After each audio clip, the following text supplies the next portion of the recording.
pleasant evening and a warm welcome to the national news live on Channel I. I'm Dilanjali Ananda. Hello there, good evening.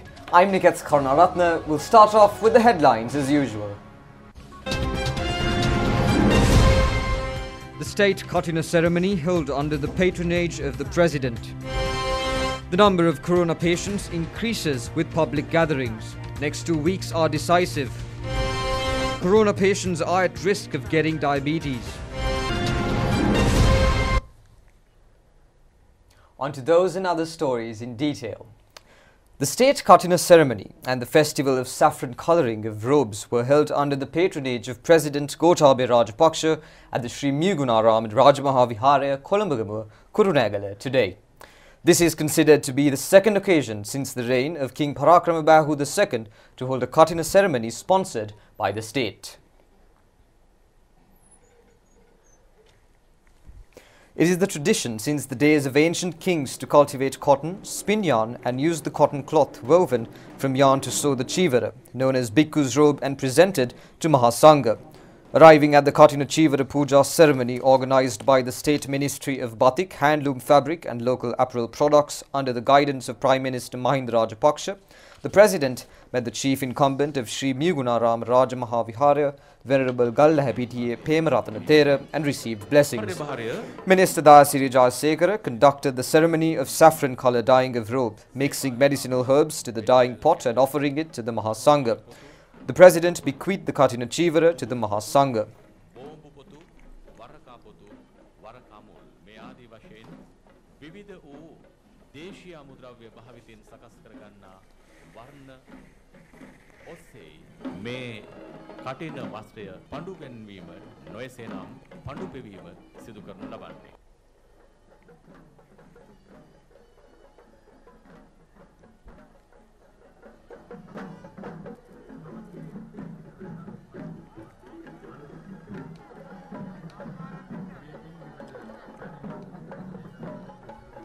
The new arms were offered by the President and the ministers to the Mahasangha.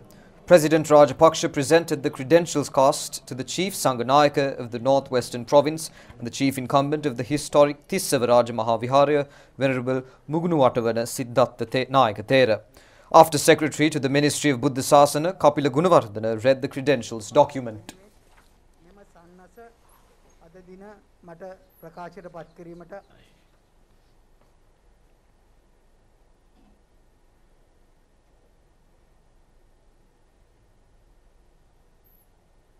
The President handed over identity cards to 6 parents who had bequeathed their children to the Sambuddha Sasana, marking the inauguration of the Budupat Mapia Harasara national program stated in the National Policy Framework, Vistas of Prosperity and Splendor. The President also attended the rituals held at the ancient Vishnu Mahadevalaya at the temple premises. President Rajapaksa inaugurating the program to plant 100,000 Ginivaraka plants island-wide under the theme Bat Gasata Panademu, planted a Ginivaraka plant at the temple premises. Simultaneously, a program to plant 1 million jackfruit plants within 3 years was also launched. Minister Johnston Fernando, Northwestern Province Governor Raja Kollure, Northern Province Governor Jeevan Tyagaraja, State Minister D.B. Herath, MPs Gunapala Ratnasekara, Shanta Bandara, Charita Herath, Diana Gamage, Sumit Udukumbura, Jayaratna Herath and Devada Nilame Nilangadala were also present on this occasion. The annual Cutin religious ceremony of Sri Vajrashrama Buddhist Centre was held today under the patronage of Prime Minister Mahinda Rajapaksa. The Cutin robe was taken in a procession from the temple trees and offered to the Mahasangha on the instructions of Prime Minister Mahinda Rajapaksa. Mrs. Shiranti Rajapaksa, family members and Prime Minister's staff took a leading role until the Cutin robe was offered to the Sangha following invitation for was from the Prime Minister. The group, including Mr. Srimal Vikramasinghe, led by the Chief Prelate of Sri Vajrashrama Buddhist Centre, Venerable Vatina Pahasomananda Thera, and the Mahasangha brought the Cutin robe in a procession to the Buddhist Centre from the temple trees. The Mahasangha, including Mahanayaka of Sri Lanka Ramanya Mahanikaya, Most Venerable Makulave Vimalathera, and Chancellor of the Sabaragama University, Venerable Professor Kamburugamue Vajirathera, attended the religious function. Prime Minister's Additional Secretary Harsha Vijayavardhana, Prime Minister's Private Secretary on Buddhist Affairs A.M. Ratnayaka, and officials of the Prime Minister's Office of Religious Unit were present on the occasion.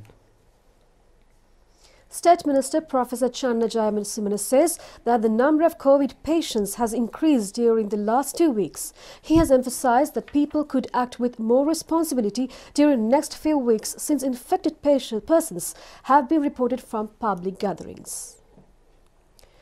More than 700 COVID patients were found from the country during the past 2 days. State Minister Professor ChannelEye Rupavahini said that there had been an increase of corona patients in the country during the last 2 weeks.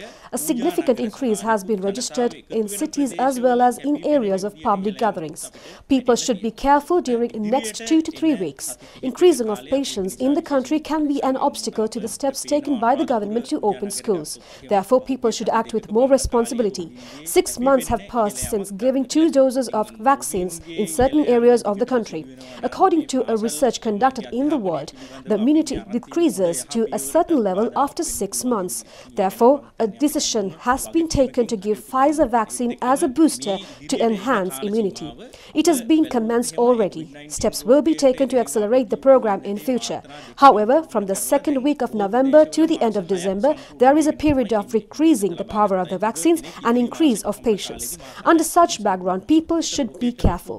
The State Minister said that they express displeasure if certain parties take action to gather people during such times. It is important for the people to follow health protective measures without attending public gatherings. ප්‍රතිශක්තිය නැවත ඉහළ නැංවීමේ මාත්‍රාවක් හැටියට ලබා දෙන්න. එතකොට ඒ කටයුත්ත අප ආරම්භ කරලා තියෙනවා. ඉදිරියේදී ඒක වේගවත් කරන්නත් අප කටයුතු යොදලා තියෙනවා. හැබැයි මේ අවස්ථාවේදී මේ එන්නතෙත් බලය යම් විදිහකට අඩු වෙගෙන යන. ඒ වගේම රටේ රෝගයත් යම් විදිහකට පැතිරෙන්න පුළුවන් කියලා අවධානමකුත් තියෙන අවස්ථාවක ඒත් එක්ක අපි දන්නවා නොවැම්බර් 2 වෙනි සතියේ ඉඳන් දෙසැම්බර් අග වෙනකන් සාමාන්‍යයෙන් අපේ රටේ වැසි කාල සීමාවක් බලපානවා. සෙම් සහිත රෝග කොහොමටත් වැඩි වෙන කාල සීමාවක්. එතකොට කොයි පැත්තෙන් බැලුවත් ඉදිරි සති 5-6ක කාලේ අපි පරිස්සම් වෙන්න ඕන පොදුවේ රටක් හැටියට. ඉතින් මේ කාලේදී කවුරු හරි කෙනෙක් උත්සාහ දරනවා නම් ජනතාව පාරට බස්සලා උද්ඝෝෂණය කරවලා මේ ජනතාව අමාරුවේ දාන්න. ඒක වීරත්වයට කාරණයක් නෙමෙයි. ඒකට මේක ජනතාව අමාරුවේ දැමීම සඳහා කරන කාරණයක්. ඒක ලැජ්ජාවට හේතුවක් හැටියටයි අප දකින්නේ. ඉතින් අපි ඉල්ලා සිටිනවා තමන් ගැන, පවුල ගැන, තමන්ගේ ගම ගැන විශේෂයෙන් මේ වෙලාවේ අවධානය යොමු කරන්න. අනවශ්‍ය ජන ඒකරාශී වීම්වලට කිසිසේත්ම සහභාගී වෙන්න එපා. ආගමික කටයුත්තකට යනවා වුණත් ඒක පෞද්ගලිකව තමන්ගේ පවුල මට්ටමින් කරගන්න එක තමයි වඩාත්ම සුදුසු වෙන්නේ. Director General of Health Services confirmed today 23 COVID-related deaths which occurred yesterday. 17 of them are 60 years and above. 6 of them are between the ages of 30 and 59 years. 29,633,780 vaccine doses have been given to the people under the COVID vaccination program. 15,874,038 have been given the first dose of the vaccine. 13,648,423 have been given both doses of the vaccine. Health authorities say that 111,319 have been given the booster dose. Today is World Diabetes Day. The day has been allocated to emphasize the importance of preventing and controlling diabetes, which is spreading globally. Diabetes is considered as one of the main non-communicable diseases in the world. It affects all organs of the body, creates complications which could lead even to death. It is estimated that nearly 700 million people in the world could become diabetic by 2045. The UN declared the World Diabetes Day in 2007. A media briefing in this regard was held in Colombo to educate the public about the disease. The following are views expressed on the budget by the government and opposition members of the parliament. Minister Mahinda Amravira said that the finance minister presented the budget by providing a relief that can be given to the people. He presented the budget with difficulties. Everyone should understand the situation.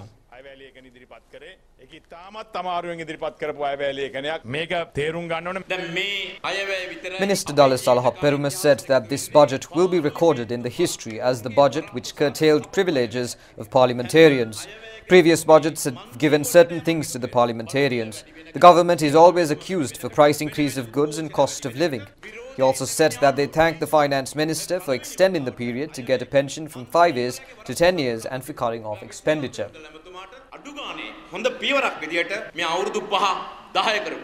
MP Heshavitana said that this is not a budget that announced prices on financial estimate to take forward the country. This is a budget which has announced the country is under a severe economic pressure. Chairman of the Petroleum Storage Terminal, Uwais Mohammed, says that there are sufficient stocks of fuel needed by the country. He said that although the oil refinery was temporarily closed, there will not be a shortage of any oil. Chairman of Petroleum Storage Terminal, Uwais Mohammed, said that there is sufficient stocks of oil at storage facilities. Diesel stocks are sufficient for about 12 days and petrol for about 20 days. A ship carrying diesel is arriving on the 15th or 16th. A petrol ship is coming on the 18th. Thereafter, a kerosene ship will arrive. There is a question whether the refinery will be closed. A meeting will be held tomorrow under the patronage of the Energy Minister. A decision will be taken after that. There is a tendency of decreasing crude oil at present. That is why a decision was taken to close the refinery and to import oil. It was decided to import refined oil and to distribute it. The reason was the continuous fluctuations of crude oil prices in the world market.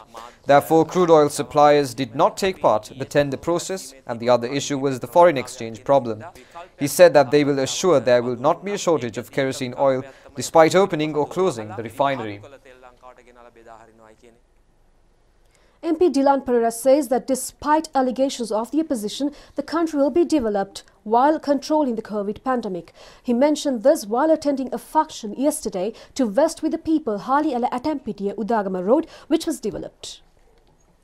1.7 kilometers of Haliyala Atampitiya Udagama Road has been developed by laying asphalt. 50 million rupees have been spent to develop the road stretch. MP Dylan Pereira said that the opposition members said that the budget has been presented to give contracts to government supporters, but the contracts have been given to societies in the villages. It is not being changed. The people should understand this difference. Distribution of organic fertilizer for farmers of Giritale irrigation scheme in the Polonnaruwa district for 2021-2022 Maha season has commenced. All incentive payments to purchase organic fertilizer for 2,600 farmers in Giritale Agrarian Services area have been paid. Thereafter, distribution of liquid organic fertilizer and organic potassium fertilizer have commenced. Issuing of fertilizer stocks for 5,832 paddy acres has been commenced. 50,000 kilograms of organic fertilizer produced by a farmer in Vaunia were distributed among farmers. The fertilizer stock was issued to the farmers by the Vaunia Agrarian Services Department. Paddy has been cultivated on 29,000 acres in Vaunia. Distribution of liquid organic fertilizer needed for those paddy lands took place at 8 agrarian service centres. Randaniga Reservoir has commenced overflowing due to heavy rains after 2019. The second sluice gate of Randaniga Reservoir has been automatically opened. The water level of the reservoir has reached its maximum level due to heavy rains in the area. The irrigation department has requested the people in the area to be vigilant.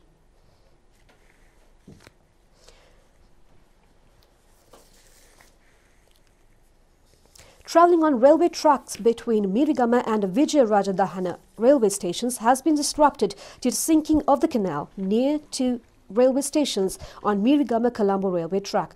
At present, only one railway line is being used. Measures are underway to restore the other track.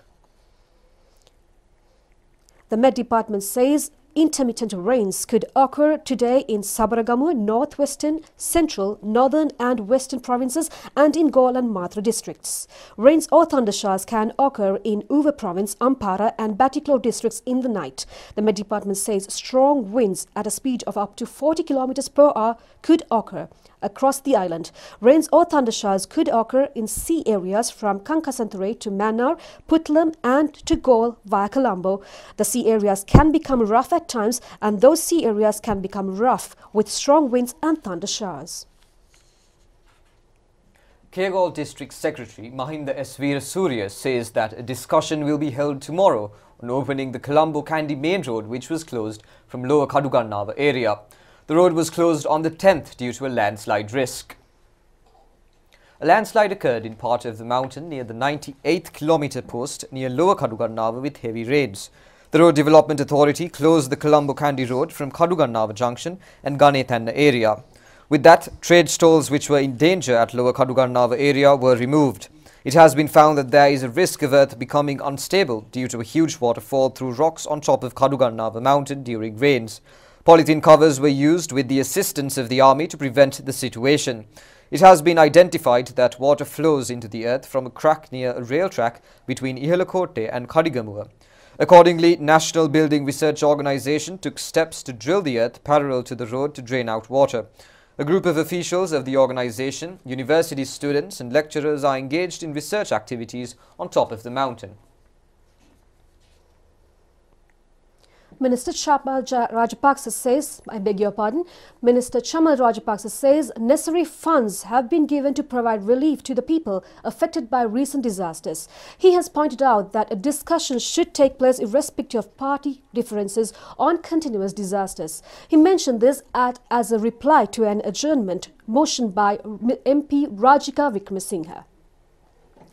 MP Rajika Wickramasinghe said that the large number of people had displaced due to landslides in Kegol, Kandy, Badulla, Colombo and Kalutara districts.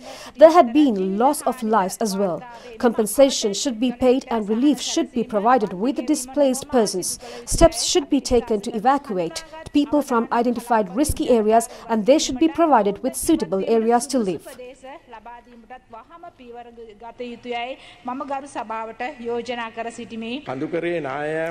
Minister Chamal Rajapaksa said that assistance and other essential items that should be given immediately have been given to all who have been affected by landslides in the up-country. The district secretaries have been given 10,000 rupees of assistance that is initially given for damaged houses. 250,000 rupees have been released for loss of lives. NBRO has identified all houses in the mountainous areas prone to landslides. The government is taking measures to settle them in secure areas. 400,000 rupees will be given to purchase lands and 1.2 million rupees to build houses. It is expected to be increased further this year. Constructions of 1,573 houses have been completed so far. Another 1,701 houses are being built. 933 lands have been acquired to construct houses and constructions in them have commenced. The funeral of veteran musician and singer Visharada Lakshman Wijayasekara was held this afternoon at Mount Lavinia Public Cemetery. Late Mr. Lakshman Wijayasekara entered the music field in the 70s decade. He showed his talent in singing, acting and music composing. He was 73 years at the time of his demise. His remains were brought to Mount Lavinia Cemetery this afternoon from his residence at Mount Lavinia, Kolhapura. The final rites were performed following a funeral ceremony. A group of people, including Minister Dalasalha Peruma, public representative and artists were present on the occasion.